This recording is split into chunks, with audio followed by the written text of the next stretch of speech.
In campus में मुझे बंगाली मिल गया था, बंगाली ऑनर्स। नहीं नेपाली था ना? नहीं बंगाली था। अच्छा। तो बंगाली ले ये सिर्फ स्टूडेंट्स को पता है, उनके पेरेंट्स को भी नहीं पता। जी हाँ, बिल्कुल आप सही समझ रहे हैं, उनके पेरेंट्स को भी नहीं पता है कि क्या होता है कैंपस में। क्योंकि ठीक है, वो चाहे आपको अपोजिट जेंडर को लेके हिचकिचाहट का हो, ठीक है, या फिर लोगों को अप्रोच करने का हो, या लोग आपको अप्रोच कर रहे हैं तो उसको कैसे रिएक्ट करना है। पॉडकास्ट के हम शुरू करिए, आप लीजिए। तो नमस्कार साथियों, स्वागत है आप सभी लोगों का जिस भी चैनल पे ये वीडियो जाएगी वहाँ पे। तो आज हमारे साथ केशव जुड़े हुए हैं। चैनल अभी बाकी है खोलना। चैनल खोलना, हाँ, हो सकता है पुराने वाले पे भी चला जाए। तो हमारे साथ केशव मौजूद है आज, इनका नाम केशव है जी। और ये जो है वो BHU से अभी सेकेंड ईयर में है। हाँ। और धीरे धीरे स्टॉक मार्केट की तरफ जो है वो अपना कदम बढ़ा रहे हैं। अच्छा। इनका कहना ये है कि पिछले 2-3 सालों में इन्होंने कुछ नहीं सीखा है, तो उसके बीच में आपने जो सीखा है उसी के बारे में आज ये कहानी रहेगी। एक BHU के छात्र का जीवन कैसा होता है, कितनी परेशानियां झेलनी पड़ती हैं, काफी, रूम ढूंढना कैसे होता है, रूम में रहना कैसे होता है, ये सारी बातें हम आज के इस पॉडकास्ट में बात करने वाले हैं। स्वागत है आप सभी लोगों का। चलिए शुरू करते हैं। जी केशव, स्वागत है आपका आज। मैं बहुत एक्साइटेड हूँ। Yes, let's do it. चलिए, एक्साइटमेंट से अब बताइए जरा दर्शकों को कि सबसे पहली चीज कि आपको जब पता चला कि BHU में आपका एडमिशन होने वाला है, तो आप कहाँ थे? मेरे साथ थे। आपके साथ थे? हाँ, यहीं के साथ थे। भूल गए, हमको याद नहीं, इनको याद है। तो आपकी समस्या क्या थी उस टाइम? आपको याद है अपनी समस्या? मेरी समस्या ये थी ना कि मेरी पहले DAV में एडमिशन हो गया था, जो कि एक एफिलिएटेड कॉलेज है। और उसमें अच्छा सब्जेक्ट उसमें सोशल साइंस में इकोनॉमिक्स, पॉलिटी और हिस्ट्री ऐसा कोई सब्जेक्ट मिल रहा था। बट मुझे मेन कैंपस और उसको कैंसिल कर दिया था। पर मेन कैंपस में मुझे बंगाली मिल गया था, बंगाली ऑनर्स। नहीं नेपाली था ना? नहीं बंगाली था। अच्छा। तो बंगाली ले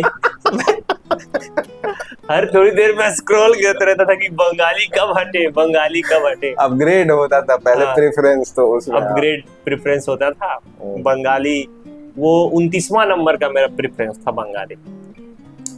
तो फिर फाइनली 2-3 दिन बाद बंगाली हटके इंग्लिश पे आ गया और दिल को थोड़ा सा सुकून मिला कि चलो ठीक। कोर सब्जेक्ट क्या था? कोर सब्जेक्ट इंग्लिश ही है, उसके साथ हाँ भाई, कोर मतलब ऑनर्स और core Pali and Buddhist studies, और उसके साथ TTM है, ट्रैवल एंड टूरिज्म मैनेजमेंट। बहुत बढ़िया। तो कैसा रहा ये फैसला कि DAV छोड़ के और मेन कैंपस लेने वाला? ये तो अच्छा रहा। हाँ, क्योंकि अब वो फैसला लिया ही नहीं तो यही अच्छा है, क्योंकि उसका अनुभव ही नहीं। ऐसे भी फैसला लेने के बाद फिर वही सबसे अच्छा होता है। सिंपल सी बात। ये तो बड़ी डीप बात कह दी आप जी। तब तो हर फैसला अच्छा होता है यार। नहीं, जब तक आप ऑप्शन आपके पास रहे तो आप पूरा कोशिश कीजिए कि उसको जितना जो इवेल्युएट करना है आपको कर लीजिए। लेकिन एक बार आप चूज कर लिए कि ये आपको करना है, या ये you have decided this, then this is the best choice for you। बस, उसके अलावा अब दूसरे के बारे में सोच के क्या फायदा। सोचिएगा आप लोग भी, कितनी सही बात है। चलिए ठीक है, तो आप जो है वो ग्रेजुएशन में यहाँ ले लिए जी।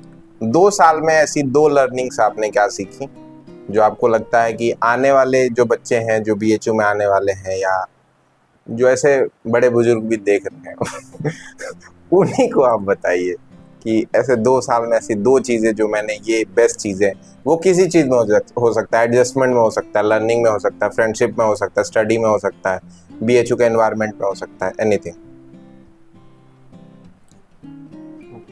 2 साल में लर्निंग्स तो छोटी छोटी काफी सारी थी, बट अगर 2 साल में केवल 2 लर्निंग्स को कहा जाए तो एक उसमें ये है कि स्टूडेंट्स को यहाँ आने के बाद, कॉलेज आने के बाद मैक्सिमम स्टूडेंट जो होते हैं वो स्टेगनेंट हो जाते हैं और अपने क्योंकि यहाँ पे बीएचयू की अगर रियलिटी की बात करूँ तो लोगों को लगता है भौकाल टाइप का कि बीएचयू में स्टूडेंट का एडमिशन हुआ है, बट वैसा कुछ एज सच बहुत कुछ कर नहीं रहे होते हैं यहाँ के स्टूडेंट्स।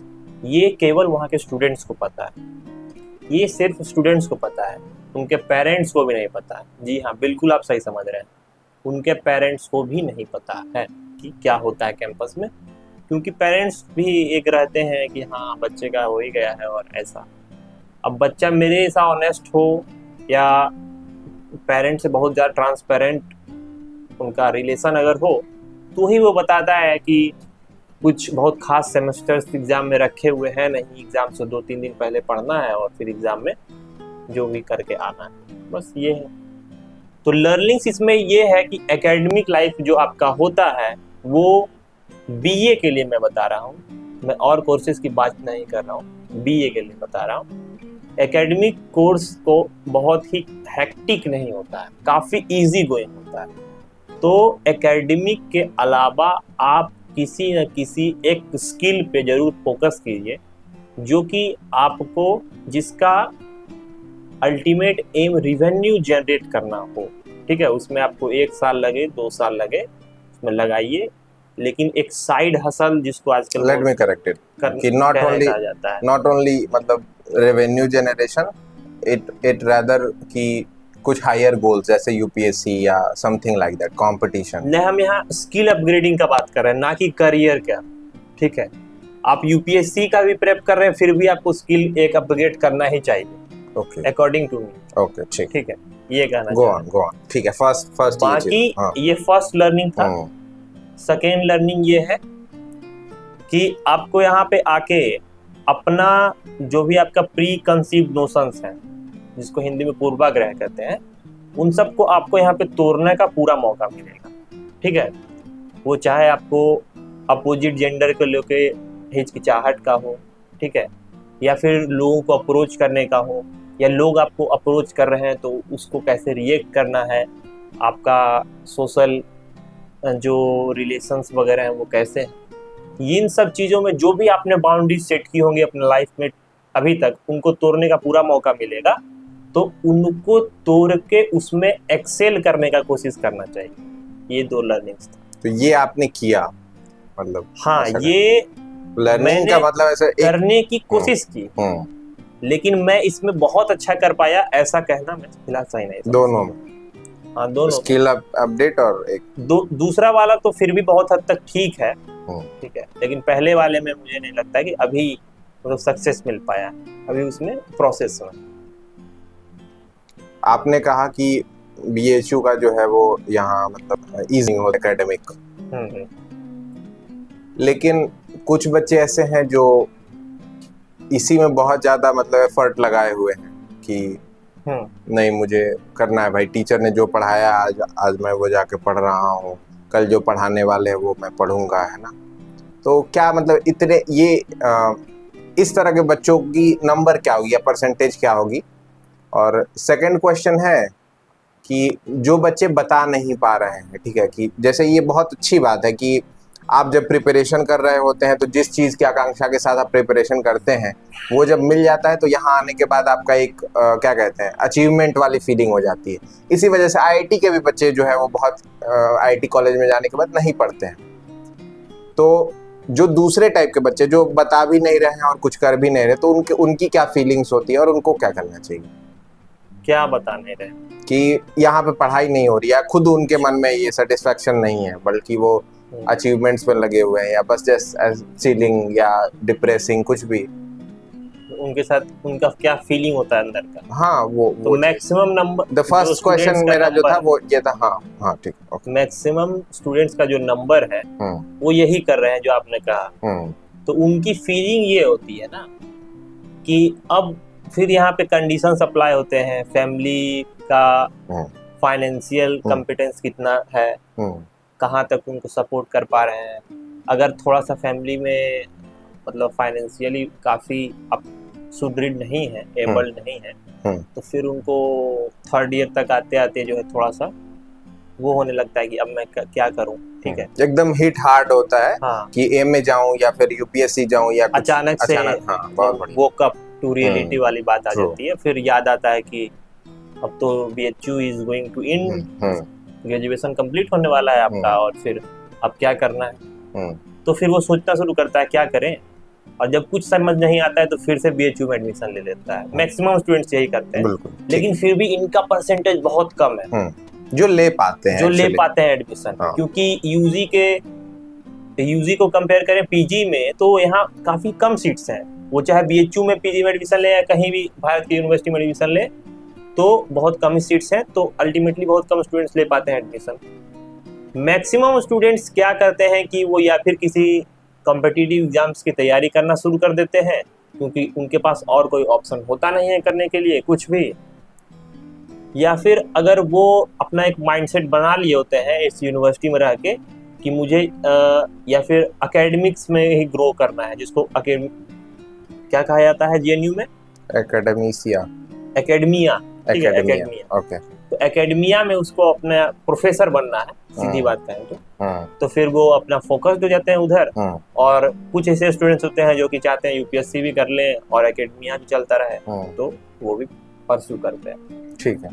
ये The first question was कि how many percentage of students are there who are totally targeted to percentage जो है वो मैक्सिमम अगर मैं कहूँ तो 10% होगा, जो कि उसमें लगे रहते हैं कि टीचर्स ने जो पढ़ाया है, प्रोफेसर्स ने पढ़ाया है, उसको आके बाइंड अप करना, फिर CGPA वगैरह एकदम मेंटेन करना, किसी भी तरह 9 CGPA 8.5 CGPA तक लाना, ठीक है। तो उनका मैक्सिमम परसेंटेज अगर मैं कहूँ कि ओवरऑल अगर जो मेरी फैकल्टी है या फिर जो BA का कोर्स है, सोशल साइंस हो या चाहे आर्ट्स हो, उसमें वो 10% होगा, इससे ज्यादा नहीं होगा।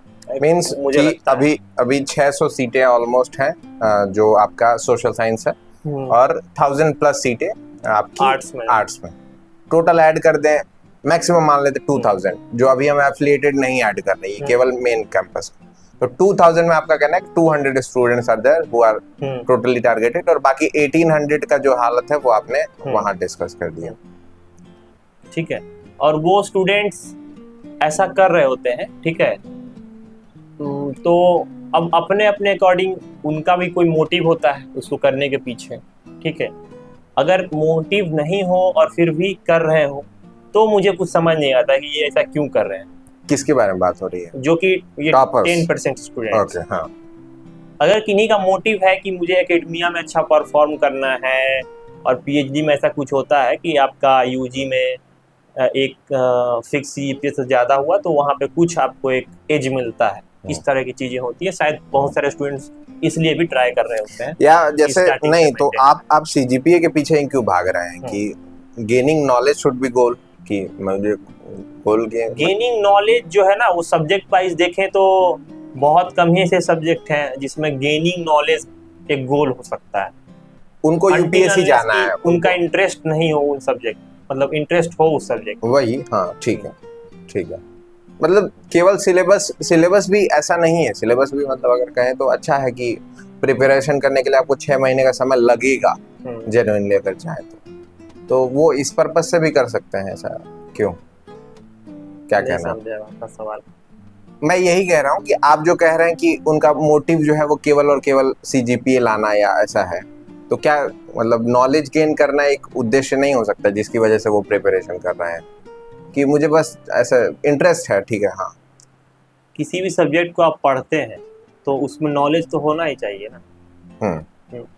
लेकिन उस नॉलेज का आप क्या करेंगे? नॉलेज को रख के उसको मार्क जब एग्जाम में इम्प्लीमेंट करेंगे तो मार्क्स ही लाना है अल्टीमेटली। वो आगे यूज हो सकता है UPSC में, मास्टर्स में, या एकेडमिया जो आप कह रहे हैं उसके लिए। ठीक है, परफेक्ट। तो आज के इस इंटरव्यू में इतना ही रहने दिया जाए। ठीक है, कुछ कहेंगे और? नहीं, बहुत अच्छा इंटरव्यू लेते हैं। बहुत अच्छा इंटरव्यू देते हैं जी। ये बुलवाने के लिए मैंने तो धन्यवाद साथियों। अभी तक अगर रिकॉर्ड हो रहा होगा क्योंकि हो सकता है स्टोरेज फुल हो गया। हम लोग भाई एकदम रिस्क पे जीते हैं। 3 GB जो है खाली है और इतने में 8 मिनट रिकॉर्ड हो सकता है, तो अगर हो रहा होगा तो हो ही गया होगा लगभग। तो ये धन्यवाद। भले नहीं हो रहा हो लेकिन लास्ट तक हो ही गया होगा, ऐसा मानते हैं, देखते हैं क्या और बीच में एक बार देखा हो तो 5 मिनट रिकॉर्ड हो गया था। और तब तो मुश्किल है। तो धन्यवाद साथियों, इसी उम्मीद में कि आप मुझे देख रहे होंगे, और बताइए कमेंट बॉक्स में कि कैसा लग रहा है ये बातचीत। और ऐसे बातचीत जो है वो हम कोशिश करेंगे कि और ज़्यादा लाएं, अलग अलग लोगों के साथ लाएं, कभी मैं बात करूं, कभी सामने वाला बात करे। आज के इस वीडियो में इतना ही। अपना ख्याल रखिए, स्वस्थ रहिए, और इस वीडियो को अपने साथियों तक शेयर करिएगा जरूर। धन्यवाद। क्यों फोन चलाने लगे आप? धन्यवाद बोलिए। थैंक यू धन्यवाद Thank आपका ऐसे शानदार से पॉडकास्ट को लेने के लिए। कैसा लगा ये सेटअप वगैरह, इसलिए ये वीडियो शूट हो रहा था, तो इसको बताना ना भूलें। शुक्रिया। फिर